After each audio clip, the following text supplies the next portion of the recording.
أهلا متابعي ترند النهاردة، أتمنى تكونوا بخير. احتفلت بسمة بوسيل بعد طلاقها من تامر حسني بعيد ميلاد ابنتها تاليا، وطبعا نشرت على صفحتها على الانستجرام صورة لابنتها بصور تيشيرتات تامر حسني، وعلقت عليه: كل سنة وانتي طيبة يا حبيبتي، كل سنة تكوني أحسن من السنة اللي فاتت.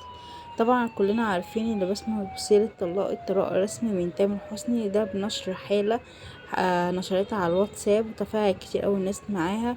وفي نفس الوقت كان في زعل كتير اوي من رواد الفيسبوك على طلاق بسمة بوسيل من تامر حسني.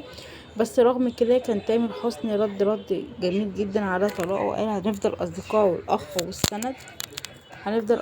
والأخ والسند والأب ليكي يا بسمة، دي عشرة 12 سنة مش هين. وكان ده أول ظهور لبسمة بوسيل بعد طلاقها من تامر حسني، وعلقت: كل شيء اسمه ونصيب، وهيفضل بينا كل حب واحترام، عشان بينا عيال لازم الدنيا تبقى محترمة، وزي ما قالوا فعلا النهايات أخلاق. أشوفكوا على خير في فيديو جديد.